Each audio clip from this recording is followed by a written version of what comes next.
ओम शांति।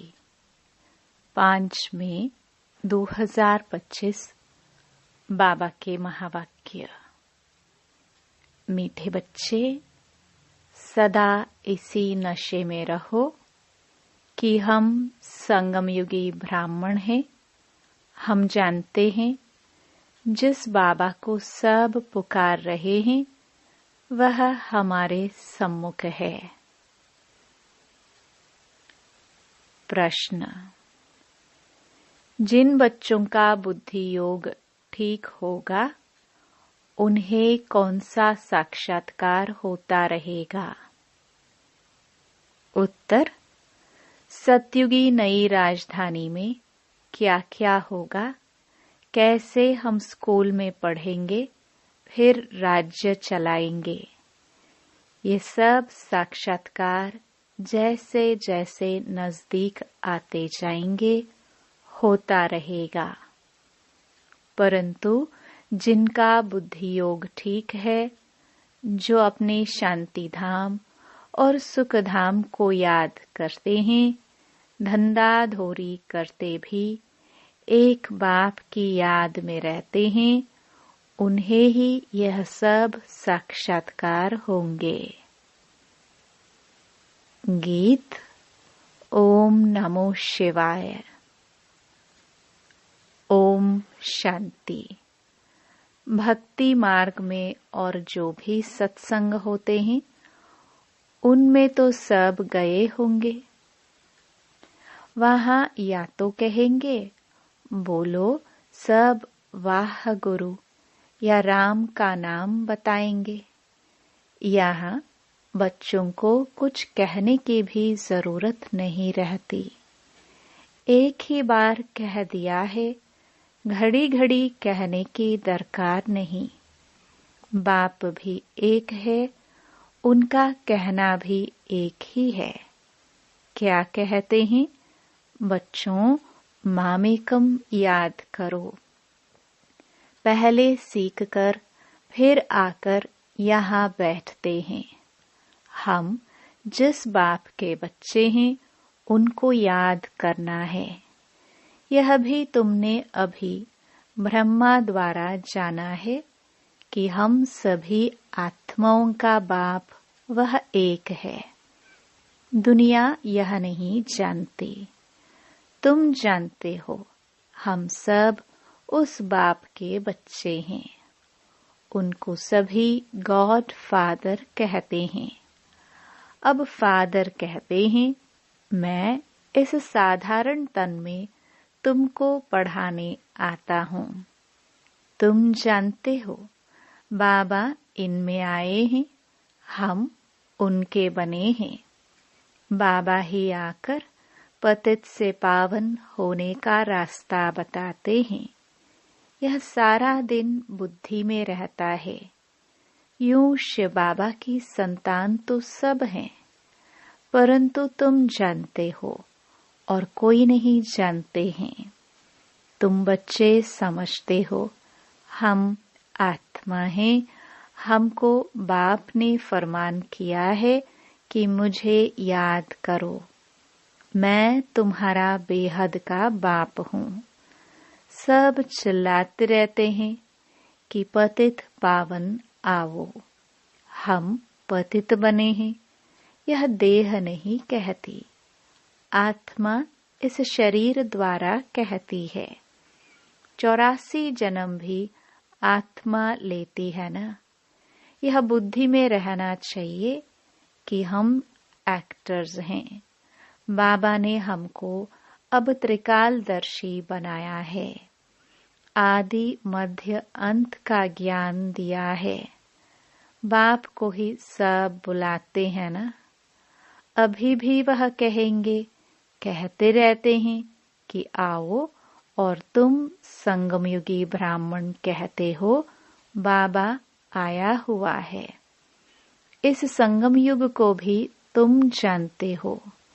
यह पुरुषोत्तम युग गाया जाता है। पुरुषोत्तम युग होता ही है कलयुग के अंत और सतयुग के आदि के बीच में। सतयुग में सत्पुरुष कलयुग में झूठे पुरुष रहते हैं। सतयुग में जो होकर गए हैं उन्हों के चित्र हैं। सबसे पुराने ते पुराने यह चित्र हैं। इनसे पुराने चित्र कोई होते नहीं।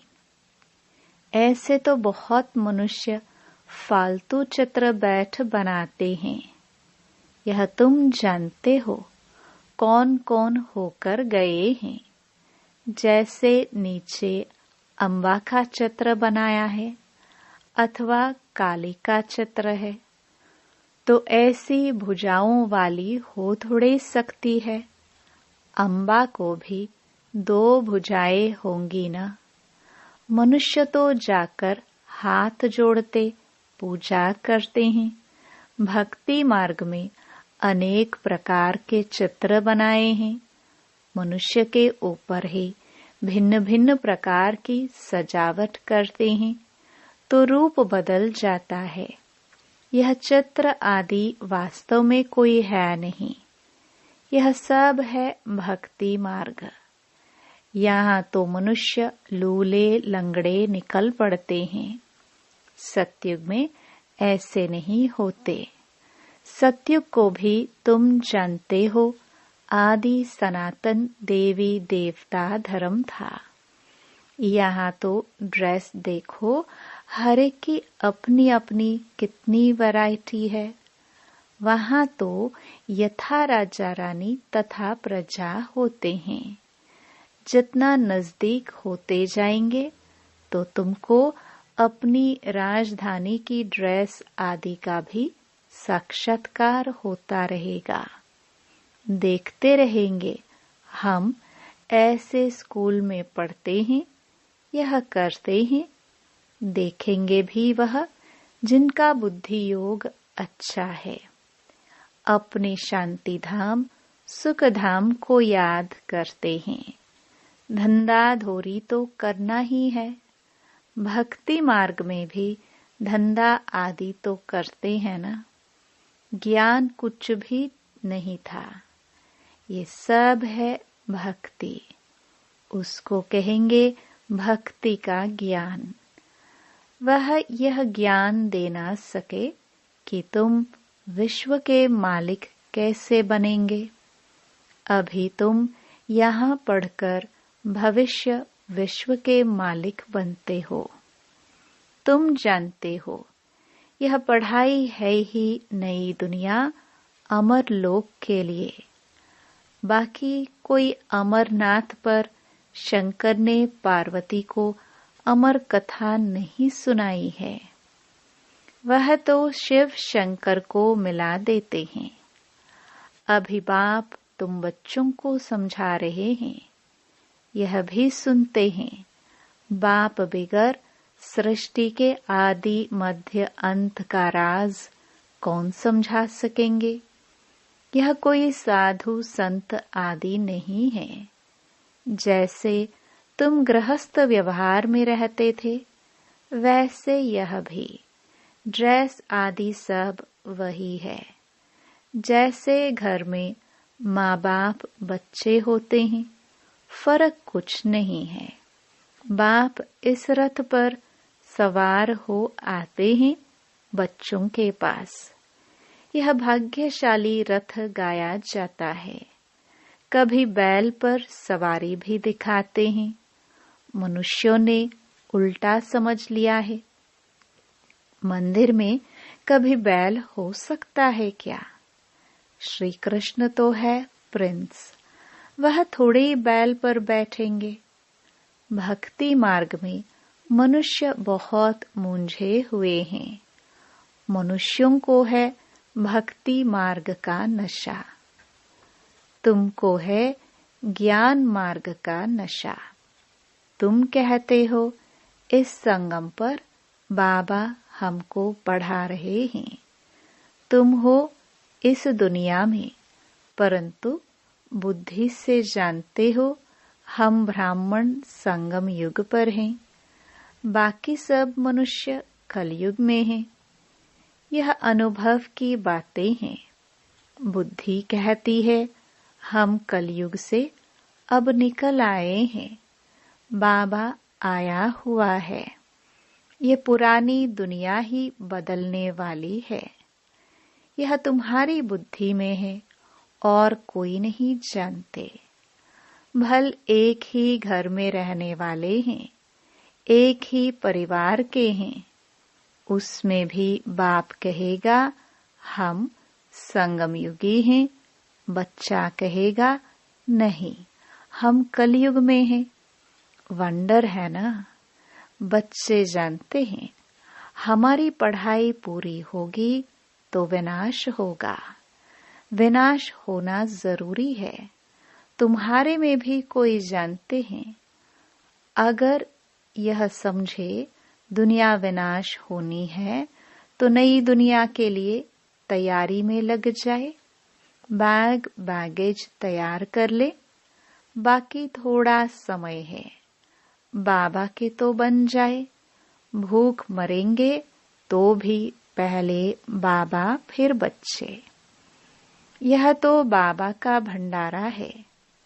तुम शिव बाबा के भंडारे से खाते हो। ब्राह्मण भोजन बनाते हैं, इसलिए ब्रह्मा भोजन कहा जाता है। जो पवित्र ब्राह्मण हैं, याद में रहकर बनाते हैं। सिवाय ब्राह्मणों के शिव बाबा की याद में कोई रह नहीं सकते। वह ब्राह्मण थोड़े शिव बाबा की याद में रहते हैं। शिव बाबा का भंडारा यह है जहाँ ब्राह्मण भोजन बनाते हैं। ब्राह्मण योग में रहते हैं।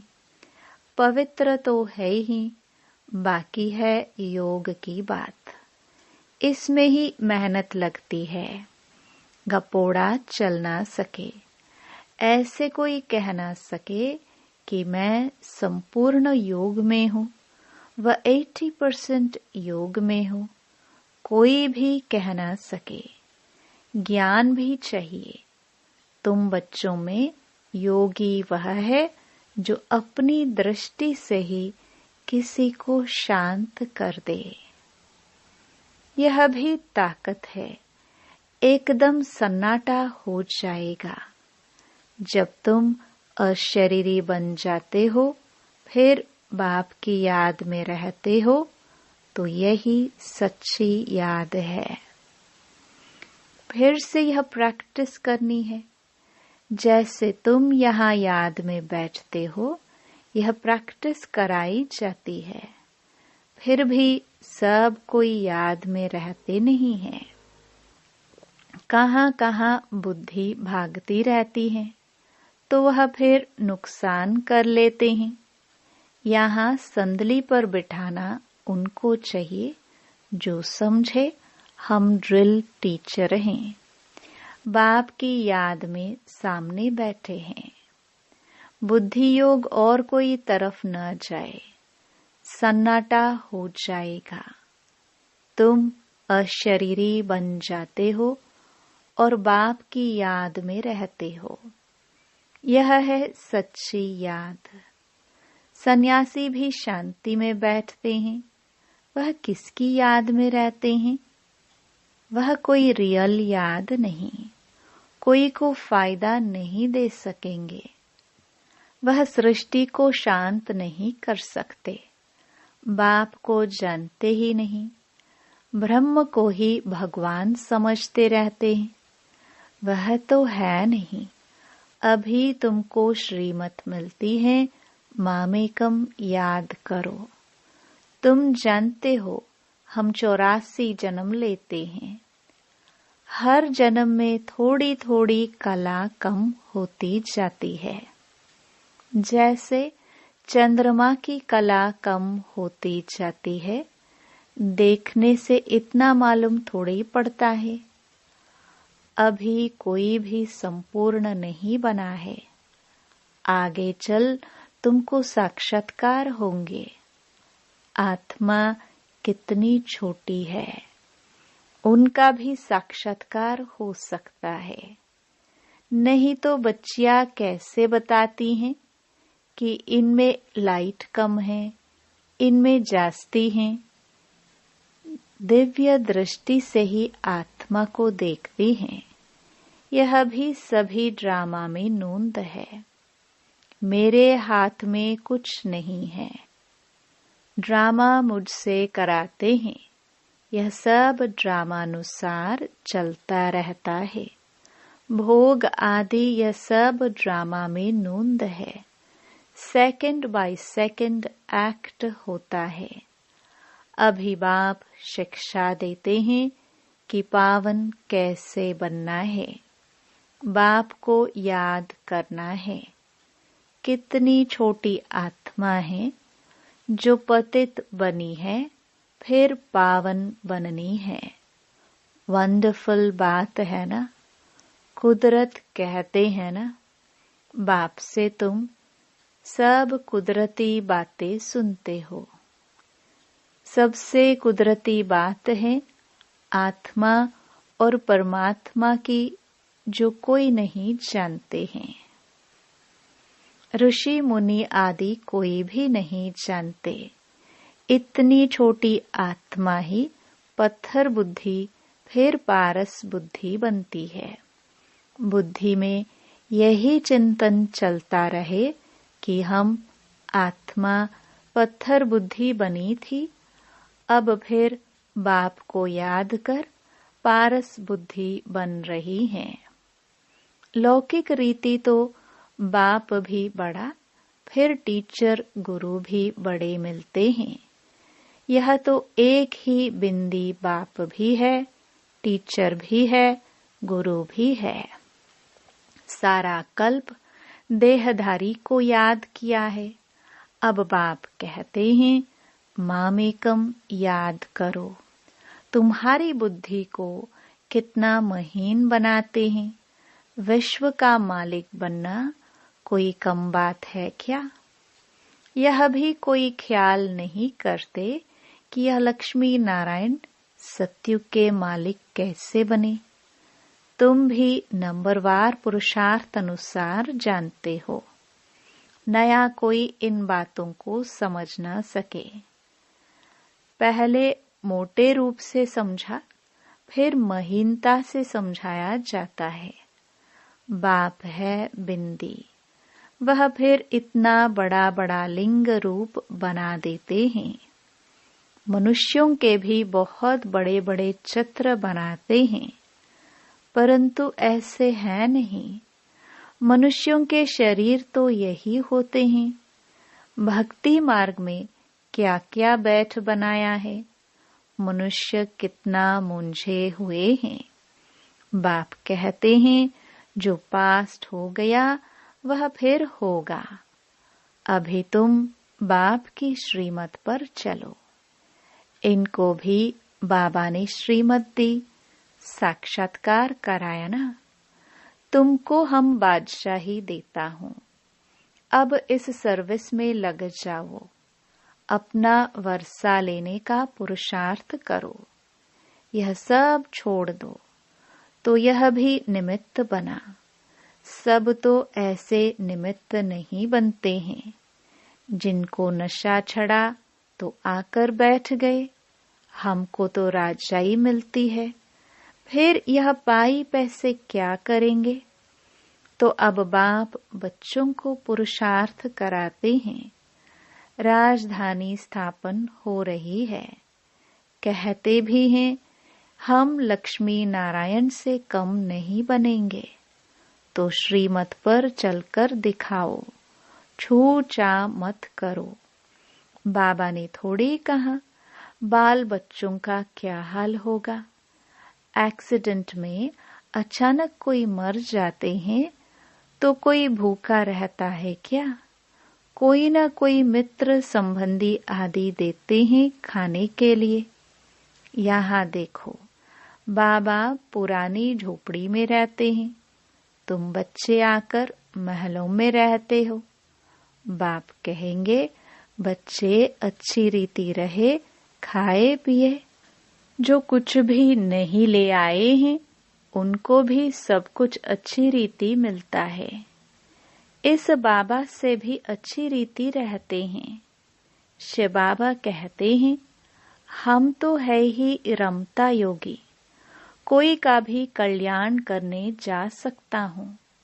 जो ज्ञानी बच्चे हैं वह कभी साक्षात्कार आदि की बातों में खुश नहीं होंगे, सिवाय योग के और कुछ भी नहीं। इन साक्षात्कार की बातों में खुश नहीं होना। अच्छा, मीठे मीठे सिखिल दे बच्चों प्रति माता पिता बाप दादा का याद प्यार और गुड मॉर्निंग। रूहानी बाप की रूहानी बच्चों को नमस्ते। धारणा के लिए मुख्य सार। पहला, योग की ऐसी स्थिति बनानी है जो दृष्टि से ही किसी को शांत कर दे, एकदम सन्नाटा हो जाए। इसके लिए अशरीरी बनने का अभ्यास करना है। दूसरा, ज्ञान के सच्चे नशे में रहने के लिए याद रहे कि हम संगम युगी हैं। अब यह पुरानी दुनिया बदलने वाली है। हम अपने घर जा रहे हैं। श्रीमत पर सदा चलते रहना है, छूछा नहीं करनी है। वरदान, परमात्म मिलन द्वारा रूह रिहान का सही रिस्पॉन्स प्राप्त वाले बाप समान बहुरूपी भव। जैसे बाप बहुरूपी है, सेकंड में निराकार से आकारी वस्त्र धारण कर लेते हैं, ऐसे आप भी इस मिट्टी की ड्रेस को छोड़ आकारी फरिश्ता ड्रेस, चमकीली ड्रेस पहन लो तो सहज मिलन भी होगा और रूह रिहान का क्लियर रिस्पॉन्स समझ में आ जाएगा, क्योंकि यह ड्रेस पुरानी दुनिया की वृत्ति और वाइब्रेशन से, माया के वाटर या फायर से प्रूफ है। इसमें माया इंटरफियर नहीं कर सकती। स्लोगन, दृढ़ता असंभव से भी संभव करा देती है। अव्यक्त इशारे, रूहानी रॉयल्टी और प्योरिटी की पर्सनालिटी धारण करो। ब्रह्मा कुमार का अर्थ ही है सदा प्योरिटी की पर्सनालिटी और रॉयल्टी में रहना। यही प्योरिटी की पर्सनालिटी विश्व की आत्माओं को अपनी तरफ आकर्षित करेगी और यही प्योरिटी की रॉयल्टी धर्मराजपुरी में रॉयल्टी देने से छुड़ाएगी। इसी रॉयल्टी के अनुसार भविष्य रॉयल फैमिली में आ सकेंगे। जैसे शरीर की पर्सनालिटी देहभान में लाती है, ऐसे प्योरिटी की पर्सनालिटी देही अभिमानी बनाए बाप के समीप लाती है। ओम शांति।